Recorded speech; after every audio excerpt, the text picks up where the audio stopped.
Olá, boa noite para você que nos acompanha. Estamos iniciando com mais um Bom Dia Entrevistas, hoje falando sobre saúde mental materna.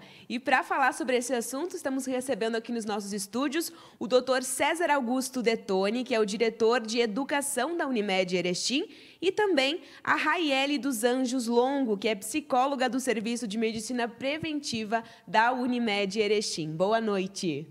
Boa noite, Ragnara. Boa noite, Rayana. Boa noite aos telespectadores da TV Bom Dia. Isso mesmo. Doutor, começamos com você. Por que é importante falar sobre esse tema, saúde mental materna? Seria uma conversa para algumas horas, né? Mas, assim, o que a gente tem hoje como objetivo? A prevenção de todos os eventos que não sejam agradáveis para o ser humano, ela é essencial. Depois que as coisas acontecem, as terapias, elas ajudam, mas elas não resolvem mais. Então, prevenir significa chegar antes que as coisas aconteçam ou estejam definidas para acontecer no futuro. Se fala hoje em saúde do bebê intraútero, mas já está se falando, não obrigatoriamente de cuidar só da gestação, mas já estamos falando em cuidar do óvulo, em cuidar do espermatozoide que no futuro se tornará um novo ser humano. Ou seja, a saúde pregressa na história evolutiva de cada ser humano, ela tem uma importância muito grande. E quando eu penso em saúde mental materna, eu estou pensando em melhorar ou em diminuir impactos sobre o futuro ser que esta mãe está gerando e depois cuidando. Muito bem. E a prevenção também é muito importante em vários sentidos, né, psicóloga Raiele? Porque as mães, elas precisam, durante esse período de gestação, elas podem ficar um pouco mais vulneráveis emocionalmente e todos os cuidados são muito importantes, né? Certamente. Uma mãe que está cuidando da sua saúde mental, ela tem o potencial de devolver, né, entre aspas, para a sociedade um adulto funcional. Também devemos lembrar que essa mãe é um indivíduo, né? Ela tem as suas necessidades, ela tem as suas particularidades e a gente está levantando essa discussão porque os números são alarmantes, né? 1 em cada 4 mães relata estar deprimida dentro de casa. Então, essa mãe, que é um indivíduo que tem as suas necessidades, ela também precisa ser olhada e saudável, ela vai ter condições de refletir um cuidado adequado para essa criança que vai voltar para a sociedade de forma mais saudável e funcional. E aí a gente vai poder prevenir, de fato, questões de saúde mental. Você acredita, doutor, que uma gravidez que é planejada, ela obtém mais sucesso? Ela tem mais chance de ser uma gravidez melhor, porque o planejamento não é somente o planejamento que importa, mas o planejamento e o desejo já são, por si só, condições muito importantes para se ter uma gestação melhor. Nunca vai se ter uma gestação ideal, porque não existe vida ideal, e quando a gente está falando disso, quem está nos assistindo, que tenha a certeza de que nós não estamos defendendo uma coisa inatingível, uma coisa idealizada, utópica. Nós estamos defendendo a possibilidade de melhorar de cada dia, de cada geração, melhorar as condições, né, de gerar, de criar, de educar, de cuidar. Nós estamos hoje com uma situação assim absolutamente preocupante no mundo, em que os dados mostram que os filhos que estão nascendo agora nascem com a possibilidade de ser menos inteligentes do que seus pais e terem menos tempo de expectativa de vida. E isto, pela primeira vez na história da humanidade, está acontecendo. Nós sempre tivemos expectativa de vida e grau de inteligência crescente nas gerações subsequentes. E agora estamos invertendo essa situação. Então, isso acendeu o sinal vermelho para os pesquisadores, para os educadores, para o mundo de saúde em geral e da saúde mental, principalmente, de que algo precisa de concreto ser feito e feito urgentemente. Muito bem. Raiele, sobre depressão pós-parto, o que é, como identificar e também como prevenir? Bom, nós sabemos que existe uma labilidade emocional no período gestacional inerente, né? Por conta de trocas hormonais, pelas mudanças no corpo, por reflexões de mudanças psicossociais que a gestante pode passar. E isso, né, dentro de uma linha de normalidade, é até esperado. E a gente tem até um termo que se chama baby blues no pós-parto, que é uma tristeza, se podemos dizer assim, é um direcionamento que o corpo faz dos hormônios para o parto, e aí depois a mulher acaba sentindo esses efeitos no corpo. Tudo isso dentro de uma linha de esperado. Quando a gente fala de persistência dos sintomas, né, porque tudo isso deve ser transitório, não deve persistir.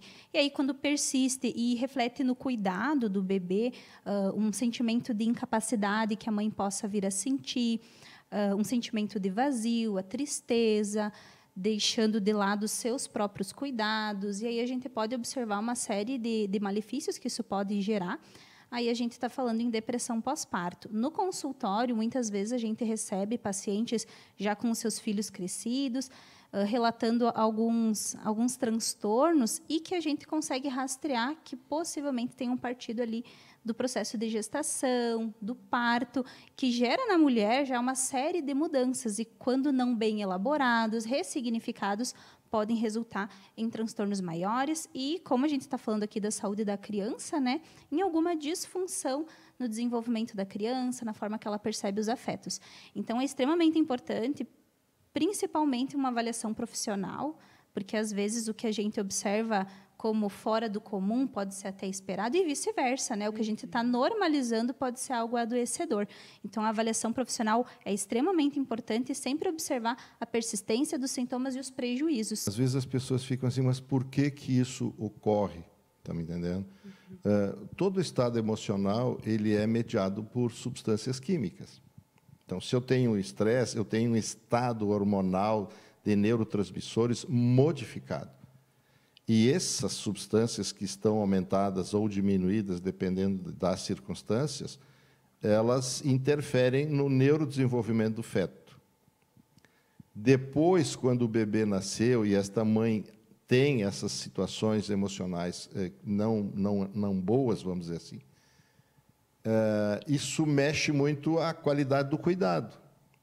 É óbvio que não é sinônimo de problema sério se eu tenho uma mãe deprimida, mas é sinônimo de alta probabilidade que algum dano vai acontecer para esse filho. E a gente, como a Raeli falou, depois vai identificar essas pessoas com problemas. Uma boa parte delas terão depressão, assim como a mãe. Tanto que se pensava que isso fosse genético, não é. A mãe e o bebê, né? É. Então, o bebê vai passar por isso. Agora, durante a gestação, isso impacta também. E aí é fundamental se falar na possibilidade de tratar essas pessoas, né, e não permitir que esses mitos que existam por aí impeçam que as mulheres tomem os remédios, façam os tratamentos, busquem a ajuda, porque acham que o remédio pode prejudicar, pode fazer mal. Não. Os estudos são definitivos. A doença, o quadro depressivo é sempre muito mais grave, as consequências são sempre muito maiores do que qualquer remédio que eventualmente ela venha a tomar. Então, uma mãe que passa por uma tristeza profunda durante a gestação está propensa a ter um filho com algum tipo de transtorno? Seguramente, sim. Nós não, medicina, desenvolvimento humano, ciência, neurociência, enfim, mostra que nós não somos todos iguais. Tu tem seres, né, que aí tem as questões epigenéticas das suas histórias passadas, que são mais resilientes, são mais capazes, às vezes, de passar por essas situações e ter consequências menores. Mas a consequência ela é praticamente quase que um sinônimo de quando a mãe tem essas dificuldades. Obviamente que, às vezes, os problemas serão quase que imperceptíveis, mas, na maioria das vezes, serão problemas que essas pessoas levarão para a vida toda. E, doutor, por que historicamente a mulher fica tão sobrecarregada com a maternidade? Eu acho que ela não está sobrecarregada com a maternidade. A mulher, tradicionalmente, está mudando um pouco, ela tem uma vida sobrecarregada. Na medida que as mulheres, há 150 anos atrás, saíram de casa para começar a sua jornada dentro do mundo da produção, do mundo competitivo, do mundo do consumo, enfim, elas foram viver uma vida que até então era apenas masculina, elas começaram a ter a sobrecarga, porque ela tem o trabalho fora de casa e o trabalho de casa continua sendo dela.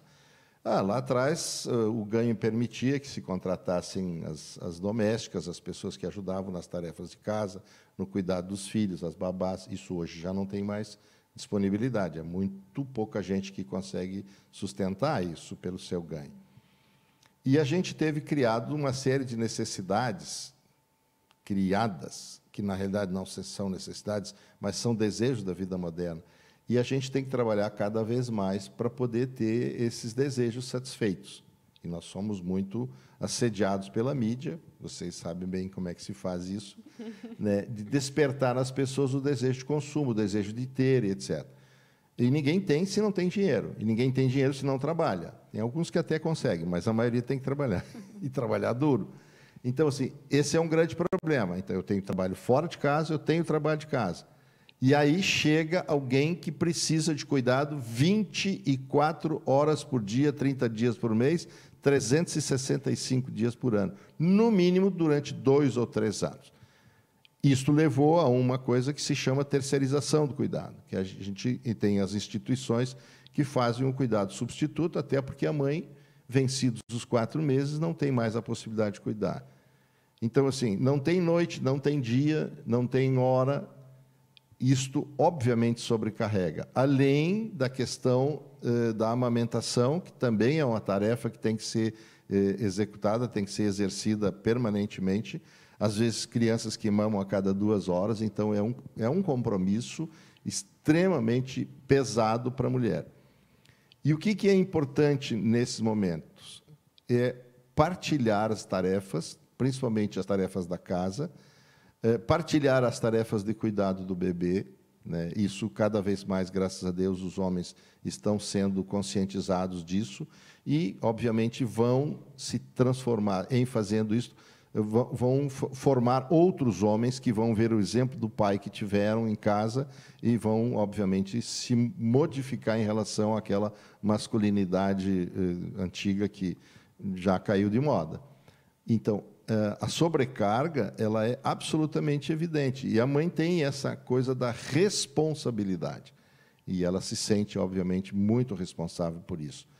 O que, às vezes, o homem não sente. Então, assim, há uma necessidade de construir novas formas de dinâmica parental para que a parentalidade, ou seja, a maternidade e a paternidade, sejam exercidas de uma forma mais sincrônica, mais simbiótica, partilhada, né, para que a mãe tenha menos essa sobrecarga e, obviamente, tenha menos risco de ter doenças mentais nesse período. Tu colocaste uma questão bem interessante, que é essa questão dos 4 meses de licença, né? Tu acha que durante a gestação a mulher precisa se programar para o que realmente ela vai fazer quando terminar esse período, para não chegar ali o 5º mês, ter que voltar e acabar causando uma depressão ou uma tristeza muito profunda? Por mais que ela se programe, dependendo de cada indivíduo, as reações serão absolutamente diversas. Cada mulher vai lidar isso com a sua maneira própria, dependendo de toda a sua história anterior. Então, preparar-se para isso, não. Nós, atualmente, assistimos a um cenário onde as mulheres, as mães, brigam pelo direito de ter um lugar para colocar o seu filho para poder ir trabalhar. Isso é uma realidade, é uma necessidade. Mas eu sempre digo que as mulheres têm que criar uma nova consciência. E eu gostaria de, antes de morrer, ver movimentos de mulheres brigando pelo direito de serem mães. Como muitos países dão a essas mulheres hoje o direito de serem mães durante os 3 primeiros anos, onde, a partir daí, a criança está mais preparada para frequentar ambientes externos, né, e estar com cuidadores que não sejam da sua própria família. Isto é o fim do mundo? Pode ser que, às vezes, em casa é pior que na creche, é pior que num ambiente socializado. Então, não vamos discutir isto. Mas há também uma preocupação crescente na preparação mais adequada desses cuidadores que talvez estejam exercendo o cuidado sem terem o mínimo de consciência do que estão fazendo. Raiele, é correto dizer que nasce uma criança, nasce uma mãe? Temos entendido de forma diferente, Ragnar. A gente tem entendido a maternidade como uma construção. Claro que ocorrem processos neuro e biológicos no corpo da mulher que preparam ela para esse cuidado, né? Até em termos evolutivos. Então, a mulher ela está apta a ser mãe. Mas a ideia do vínculo, que é o que nos interessa em termos de saúde mental, é uma construção. Ou seja, essa mulher ela precisa aprender a ser mãe, né? Do seu jeitinho, com as referências que tem, o que fazer, o que não fazer, buscando no que a gente tem hoje de estudos, né? O que é uma dádiva a gente poder buscar recursos mais técnicos e dados a respeito da maternidade, mas também sentir, e sentindo como fazer esse cuidado, as necessidades do seu bebê, e fazer de uma forma que também fique saudável para si mesma. Tenho dito para as mães, né, que às vezes elas buscam de tantas formas atender todas as necessidades e tudo que a criança precisa. Isso é importante, claro, mas lembrar da sua saúde mental de um jeito que não fique esgotante. Fazendo um link com o que o Dr. Detoni trouxe, li uma frase esses dias que dizia que a sobrecarga da mãe nasce na ausência do pai, na ausência dos vínculos. Então, a gente tem que observar isso também. Essa mãe vai ter condições de construir uma maternidade mais saudável, né, de ser mãe à medida que ela se sentir apoiada, se sentir assistida pelos seus vínculos. E até a próxima pergunta que eu ia fazer era essa, né, doutor? Porque tu comentaste que essa divisão na sobrecarga durante a maternidade é interessante, mas e durante a gestação? Qual que é o papel do pai? O papel do pai é fundamentalmente ser presente, né? Às vezes tem muitos parceiros que se afastam da mulher a partir da gestação, na ideia da missão cumprida, né? E a gestação é coisa de mulher. Não, a gestação é coisa de pai e mãe, é coisa de casal. A gente já não fala mais na mulher grávida, nós estamos falando em casal grávido.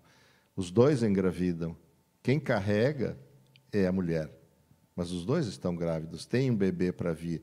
E a parentalidade, a maternidade e a paternidade, elas são construídas. Que experiência eu tenho de ser pai e de ser mãe? São as minhas memórias, talvez as minhas brincadeiras de infância, porque a maioria de nós não se prepara para isso. Então, a gente vai aprender a ser pai e mãe a vida inteira. Porque ser pai de um bebê recém-nascido não é a mesma coisa que ser pai de um bebê ou mãe de um bebê de 6 meses. E não é a mesma coisa que ser pai de uma criança de 8 anos, ou um pré-adolescente, ou um adolescente, ou um filho adulto. E eu tenho um neto agora, que o meu filho gerou, que a minha filha gerou, e eu continuo sendo pai. Eu sou pai de alguém que já é pai. Eu sou pai de alguém que já é mãe. E eu continuo sendo pai, eu continuo sendo mãe. E esta maternidade, essa paternidade, ela vai se construindo e se modificando ao longo de toda a vida.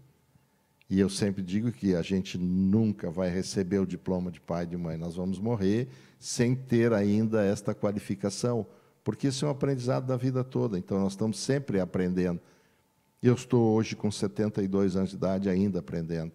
E preciso aprender muito hoje para lidar, porque eu sou pai de quem já tem filhos. Uhum.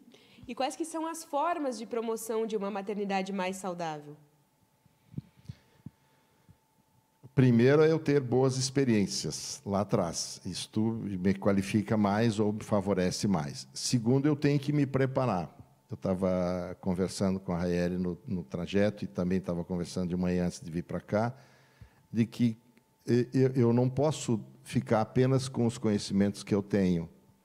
Se eu quero ser melhor em qualquer coisa, eu tenho que buscar mais conhecimento. Eu preciso mudar a minha mentalidade, mudar as minhas coisas. Se hoje eu brigo, por exemplo, para ter uma creche para colocar meu filho, eu só vou brigar pelo meu direito à maternidade se o meu modelo mental, as minhas informações forem mudadas. Eu preciso buscar novos conhecimentos. Qual é o objetivo da gente vir para cá, de ter esses movimentos? É tentar levar para as pessoas o mínimo de conhecimento possível para que elas possam pensar diferente a vida, pensar diferente a maternidade, pensar diferente a paternidade, as suas relações. Isso é fundamental.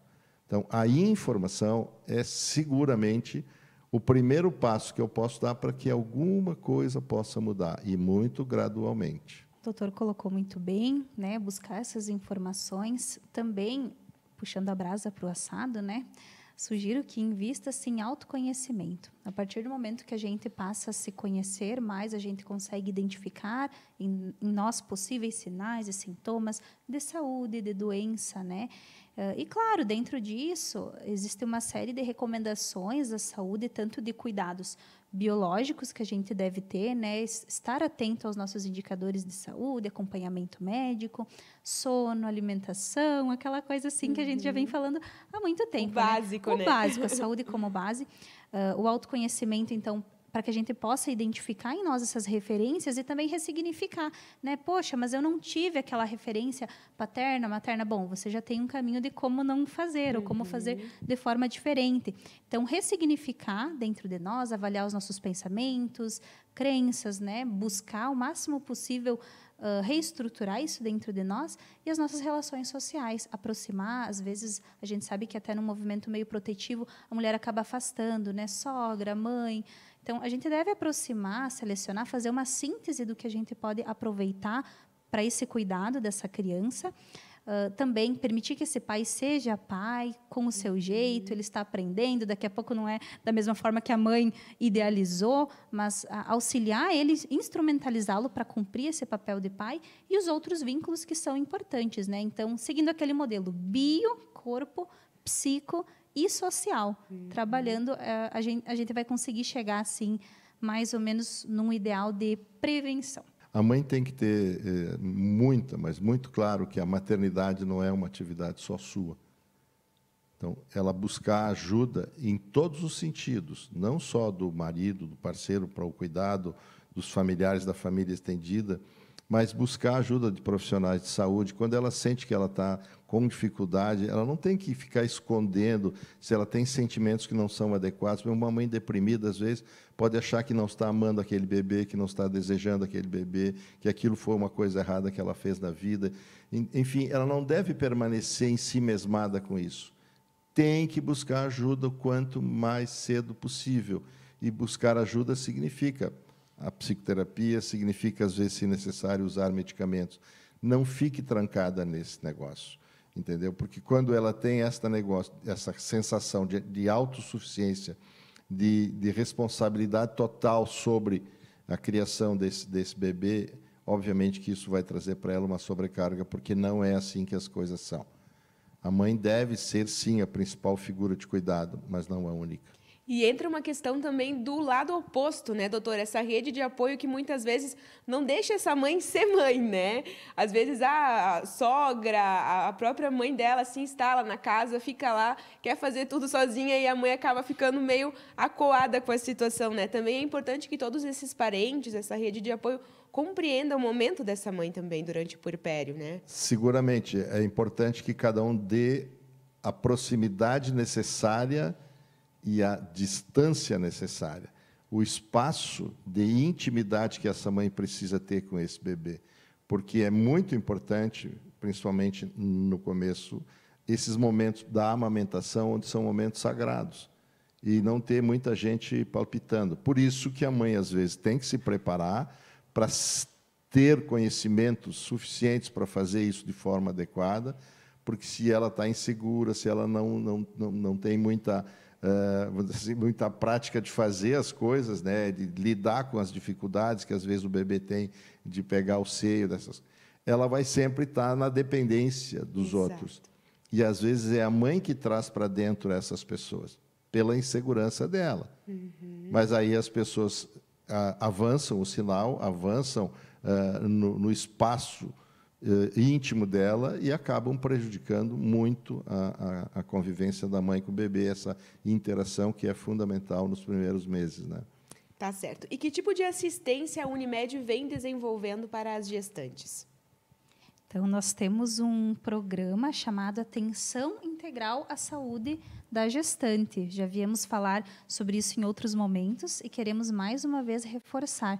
Temos um novo ciclo iniciando, né, doutora, agora no dia 12 de junho, no Dia dos Namorados. Então, a gente convida, sim, que os casais estejam priorizando, agora que essa família vai ser remodelada com a chegada dessa criança, até mesmo os tentantes, né, aqueles que estão fazendo as tentativas, que estejam presentes, a gente vai recepcioná-los com todo amor e toda todo o clima romântico que essa data pede. E, nesse primeiro momento, a gente já vai ter uma palestra com o Dr. César Detoni, que vai trazer as reflexões acerca da epigenética, questões extremamente fundamentais para a gente estar pensando na chegada dessa criança. Então, nós temos um ciclo de palestras que é aberto ao público, não apenas a clientes Unimed. Então, todos que tiverem interesse em participar, familiares, o pai deve estar presente junto com a mãe. Também temos, concomitante a isso, as avaliações individuais, então, nutricional, de enfermagem, acompanhamento psicológico, exercício físico. A gente está dando toda essa assistência multiprofissional para que a gente possa pensar juntos um assunto que, vendo hoje, né, ele é tão amplo, é uma causa da criança, né? A gente está aqui lutando por uma causa que é do bebê, né? Então, temos promovido esse espaço de discussão, de reflexão e convidamos que as mães estejam conosco. Sobre o nosso programa, doutor, alguma coisa a acrescentar? O programa é um programa que foi pensado, foi estudado, até agora foi readequado para esse novo ciclo que a gente vai iniciar. A gente faz essa primeira fala mostrando de como o cuidado impacta, e o cuidado é importante, né, para o desenvolvimento humano. A gente mostra para as pessoas que ninguém nasce humano, nós nos tornamos humanos pela convivência com outros humanos, ou seja, o cuidado é fundamental. Toda a nossa emocionalidade, a nossa sociabilidade, tudo isso é desenvolvido ao longo dos primeiros anos de vida, que isso é fundamental. E aí a gente mostra como a neurociência hoje tem provas concretas e não dos estudiosos de estudos longitudinais, de esperar 15, 20 anos. Hoje os impactos do cuidado sobre o desenvolvimento do cérebro são avaliáveis a curto prazo, através de exames de imagem, através de exames de histologia de cérebros de bebês que acabam perecendo durante a evolução. Enfim, mostra que isso é fundamental, e o que é mais assim fantástico é ver de que a química celular, a química do gene muda pelo cuidado. E mudando o gene, muda a função genética, e aí muda comportamento, muda emoções, muda a saúde física, muda um monte de coisas. Então, é passado para as mães nessa primeira palestra. Depois, a gente tem palestra com um pediatra, que fala sobre toda a questão do cuidado pré-natal e depois do cuidado pós-natal dos bebês.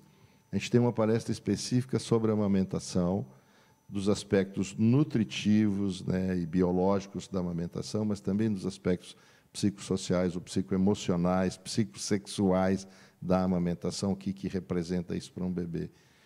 Depois nós temos uma palestra com um obstetra, que vai falar sobre a gestação, sobre os cuidados, depois sobre os partos, os variados tipos de parto, e etc., e as diferenças que isso pode trazer para o futuro, para estas crianças nascer de uma forma ou de outra forma. Aí cada um tem as informações para tomar suas decisões posteriormente. E aí tem a importância da educação física, a importância da nutrição, que é fundamental a nutrição hoje no desenvolvimento dos bebês, inclusive podendo marcar geneticamente, epigeneticamente, predispondo a doenças futuras do coração, da hipertensão, do diabetes, da obesidade, enfim, de várias doenças que podem estar sendo marcadas na vida intraútero. Então, a gente quer mostrar que importa, sim. E tem uma aula fantástica, que é uma aula da enfermeira para os cuidados com o bebê, os cuidados com uma casa segura. Primeiros socorros. Evitar os acidentes, atender, por exemplo, sufocamento, afogamento com leite materno ou com alguma coisa. É muito completo o nosso programa, por isso que ele tem 7 semanas. E é importante estar aberto, inclusive, para as avós, porque as avós são muito presentes ainda, né? Nem todas, mas muitas avós ainda são presentes nesse processo.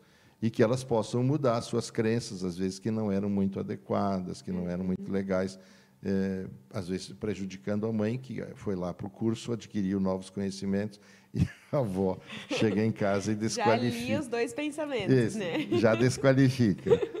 Então, é aberto para todos. Muito obrigada por vocês terem comparecido. Acho que foram esclarecidos muitos assuntos. E para ficar ainda mais informado, você precisa comparecer a todo esse calendário bem legal que a Unimed está oferecendo. No final dessa entrevista, a gente vai disponibilizar esse calendário para que você possa se programar para comparecer, porque está valendo muito a pena, né, Raieli? Está valendo sim, a gente tem construído tudo isso com o nosso instrumento mais poderoso, que é o amor, né, doutor Detoni? A gente tem tido muito amor por esse projeto, a gente tem atendido essas mães com muito carinho. Pedimos que estejam atentas nas redes sociais, que é onde a gente costuma disparar, né, mais informações, caso porventura a gente esqueceu de alguma coisa. E que cheguem lá trocar uma ideia conosco, porque a gente também está num processo de aprendizado, né? A gente está aprendendo e a gente vai aprender através das experiências que essas mãezinhas estão trazendo. Então, serão super bem-vindas. Esperamos vocês. Tá certo, então. Obrigada pela presença de vocês. E estendendo o convite também para quando vocês quiserem retornar aos estúdios da TV Bom Dia, porque informação nunca é demais. Obrigada, doutor Detoni. Obrigado para vocês pelo espaço. A gente é muito reconhecido porque vocês têm sempre nos oferecido oportunidade aqui. Obrigada, Raieli. Obrigada. Obrigada a você de casa que nos acompanhou. Curta e compartilhe essa entrevista para que mais pessoas tenham acesso a esse conteúdo. Até a próxima. Tchau, tchau.